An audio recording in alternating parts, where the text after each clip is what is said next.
Welcome to another installment of Christmas in Quarantine. It's Christmas Past's impromptu miniseries of indeterminate length.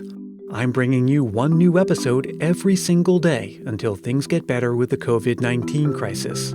It's like an audio advent calendar to keep your spirits up during these uncertain times. As always, I hope that you're staying safe and healthy, that you're practicing all of the common sense guidelines, and that you're taking your advice only from trained medical professionals.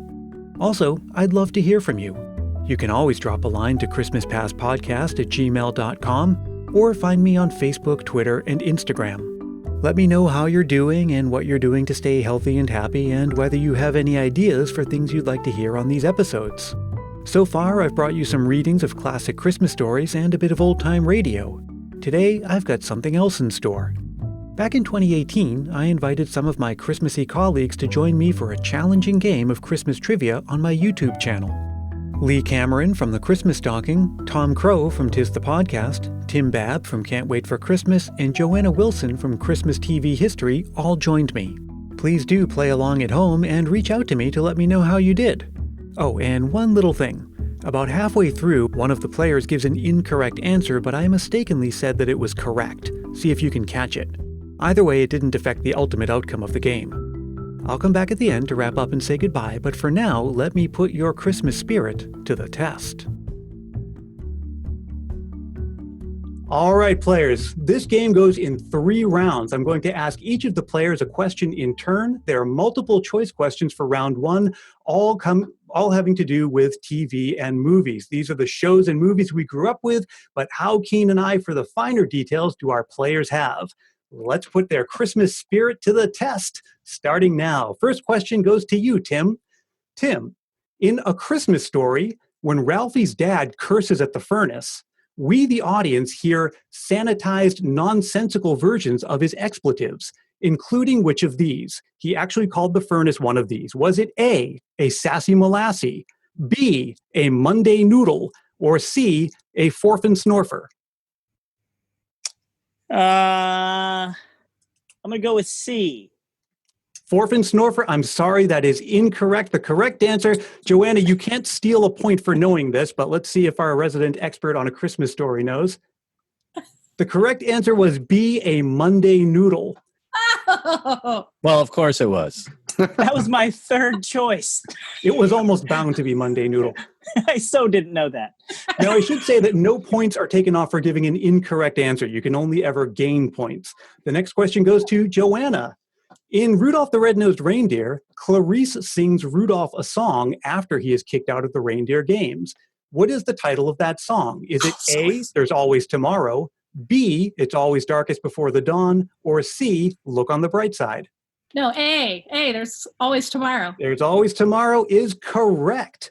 The next question goes to Tom. Tom, in a Charlie Brown Christmas, after Charlie notices that his mailbox is empty, he sarcastically thanks which of his friends for sending him a Christmas card? Is it A, Lucy, B, Violet, or C, Peppermint Patty?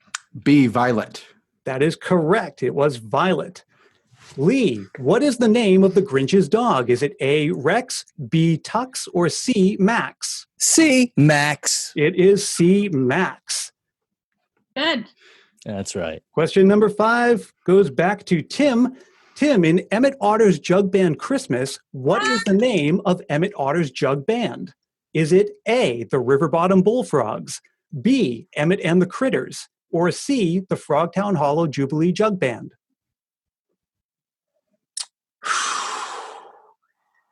C.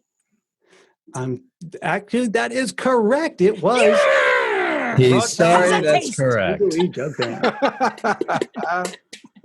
Next question is for Joanna. In Frosty the Snowman, what is the name of the magician? Is it A, Professor Hinkle, B, Presto Prestini, or C, Mr. Mysterio? A, Professor Hinkle. It is A, Professor Hinkle. Correct. Next question goes to Tom.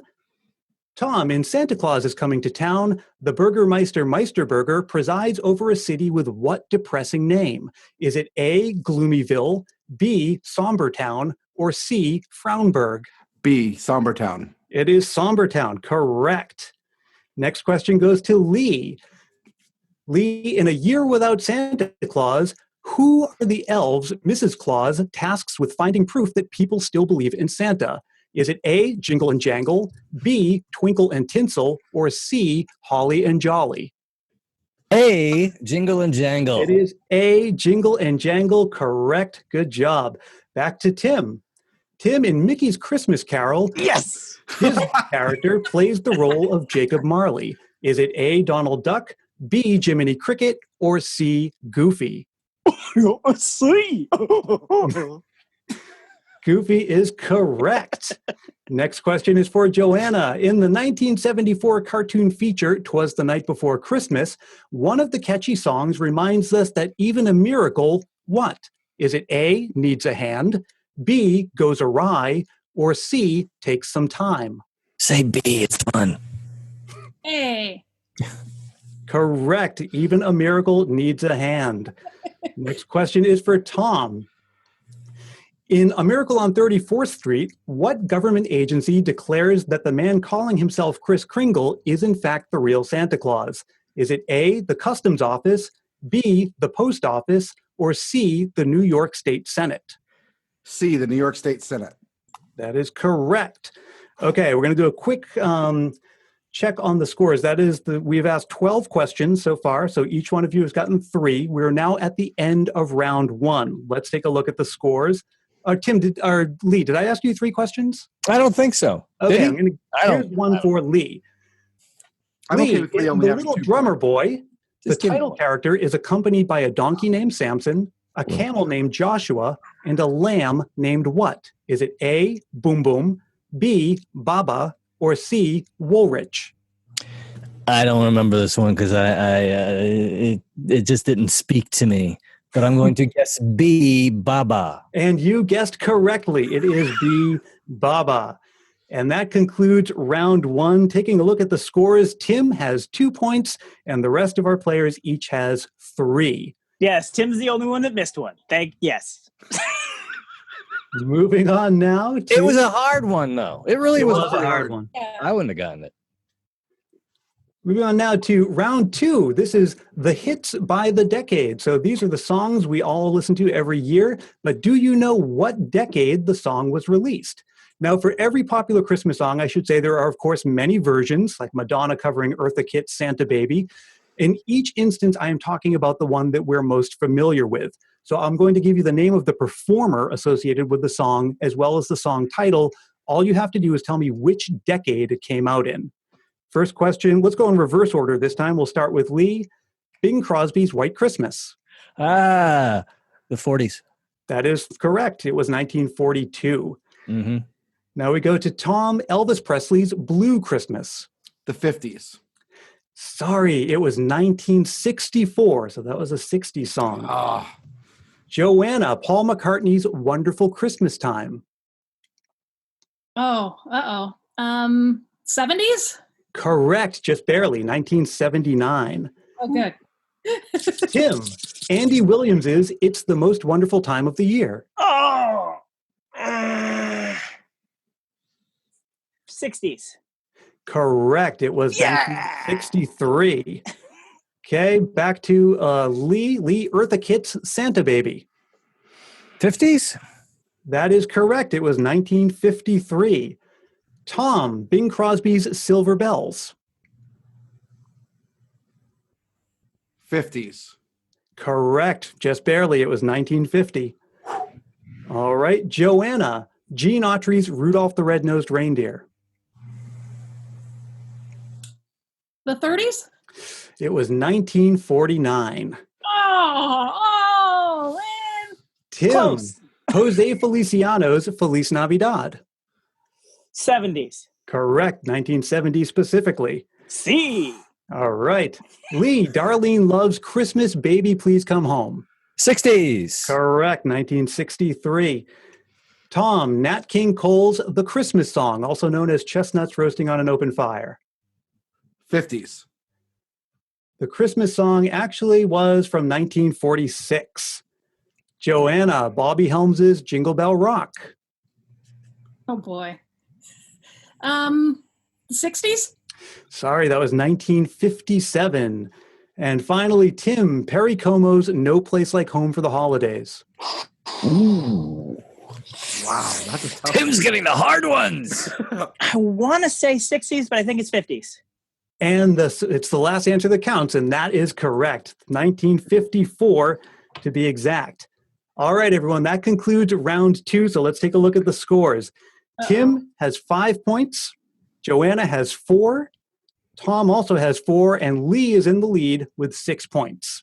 Whew.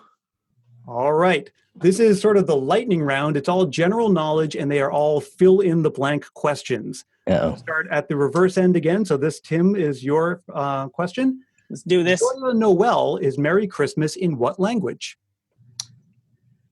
French. That is correct. Joanna, according to the song, on the 7th day of Christmas, my true love sent to me this. 7 swans swimming. Correct. Thom, this Christmas confection was originally solid white when it was invented in 17th century Germany before receiving its familiar stripes.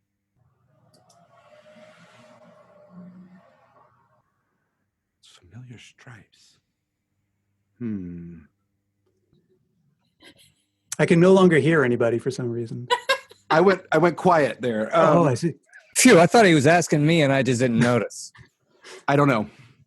The answer is the candy cane. Oh my gosh. Okay, that's embarrassing. Lee, a cake made to resemble a traditional Yule log is known by this French name. I don't know. It is the bûche du Noël. I'm glad I didn't try. I wouldn't have gotten that. Tim, this traditional Christmas drink is made from milk, cream, sugar, and eggs.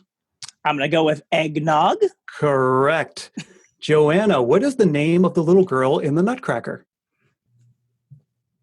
Clara. That is correct. Nice. Okay, let's see. Thom, in the TV special Santa Claus is Coming to Town, the mailman narrator character is voiced by what famous showbiz personality? Fred Astaire? That is correct. Good. Lee, Have Yourself a Merry Little Christmas was first heard in the 1944 movie Meet Me in St. Louis and sung by whom? That would be Judy Garland. That would be Judy Garland. Back to you, Tim. Who is the author of the classic Christmas tale, The Little Match Girl? Someone who's never been in my kitchen. That's true. He's right That is about correct. That is correct. Correct. It is also correct that his name is Hans Christian Andersen. Oh, I've heard of him, yeah. Joanna, your question. In Rudolph the Red-Nosed Reindeer, the television special, at the reindeer games, Rudolph befriends but is soon rejected by a buck named what?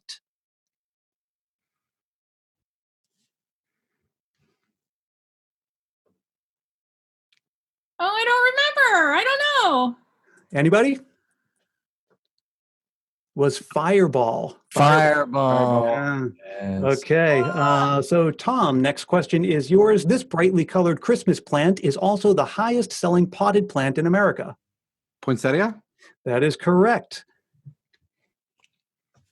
Okay, let's see. This one is for Lee. The author of In Cold Blood, he also wrote the short story A Christmas Memory in 1956. I don't know. Anybody? Truman Capote. Truman Capote. All right, back up to Tim. This 1940 Disney film uses portions of Tchaikovsky's The Nutcracker Suite. Fantasia. Fantasia is correct. Joanna, what is the name of the town where It's a Wonderful Life takes place? Bedford Falls. Bedford Falls is correct. Okay, let's see. This one goes to Thom. Thom, Christmas seals are sponsored by this nonprofit organization. I know this. Drawing a blank. It is the Lung Association. Lee, it's the Christmas song that begins with the line, "Come They Told Me."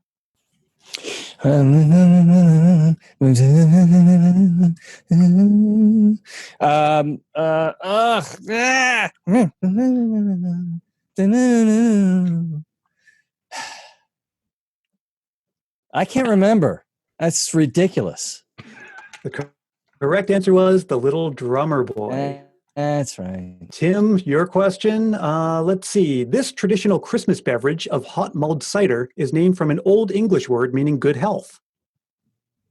I thought it was just called mulled cider. Le mulled cider? The correct answer is wassail. Oh, right.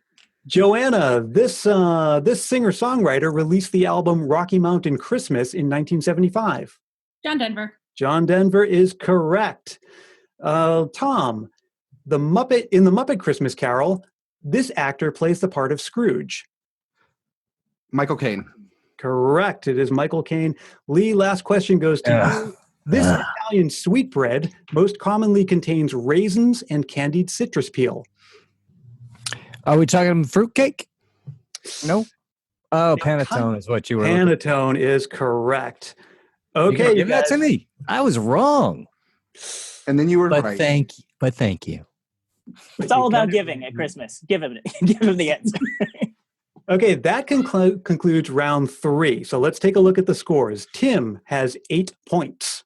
Nice. Joanna also has 8 points. Mm. Tom has 7 points. Oh, And Lee also has 8 points. Oh. This means that we have a 3-way tie. So that means we're going into a sudden death elimination round. I didn't see that coming. Tom, you'll have to sit this one out, but you'll be with us in spirit. Here's how it works. In the same way that we're going to go from one player to another, each of you is going to give me an answer. If you give a wrong answer or can't come up with an answer within 5 seconds, you're eliminated. The last player left standing is the winner. Here's the category. In 1984, the supergroup Band-Aid recorded Do They Know It's Christmas? Name any of the bands that were represented in Band-Aid. Joanna, we'll start with you. Wham. Wham is correct. Tim. Bananarama. Bananarama is also one. Lee. The Cure. The Cure was not. I'm sorry. It is now down to Joanna and Tim. Joanna? Boomtown Rats. Boomtown Rats is correct. Tim. Of course. Culture Club. Culture Club is correct. Joanna.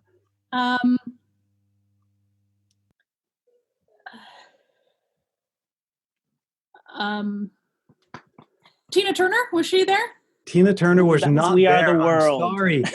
That means that Tim is our big winner. Now, for the record, the bands Duran Duran, Culture Club, Genesis, Heaven 17, Kool and the Gang, The Police, Spandau Ballet, Status Quo, The Style Council, U2, and Ultravox. Kool and the Gang. Are they Kool and the British? Gang. No, they just happened to be there when they were setting it up. They were just there. Exactly. They happened to be in town. Well, thank you to all of our players for playing, and a big congratulations to Tim, who wins our prize. He gets to choose any of the non-winning players, including yours truly, to do some kind of promotion for Can't Wait for Christmas. Congratulations, Tim. And from all of us here to all of you, happy Christmas. Thanks so much for listening. I hope you enjoyed that, and I have a feeling that you did better than you thought you would. Come on back tomorrow for something totally different but equally Christmassy to keep your spirits up during these uncertain times. Until we meet again, let me remind you as always that Christmas Past is produced in sunny San Mateo, California by yours truly, Brian Earl. You can always reach out at christmaspastpodcast@gmail.com or drop a line on Facebook, Twitter, and Instagram. And if you haven't joined the private Christmas Past Facebook group yet, now's as good a time as any. I'll bet there are people in your life who could use a little Christmas spirit these days, so why not help them discover this show? It's as easy as telling a friend about it or leaving a review on Apple Podcasts. Both of those are quick and painless ways to show your support, and they really do make a big difference in helping the Christmas Past family to grow. And if you do leave a review, I'll be happy to send you an official Christmas Past sticker along with a handwritten Christmas card as my way of saying thanks. Reach out for details about that. Until tomorrow, stay safe and healthy, look out for one another, and may your days be merry and bright.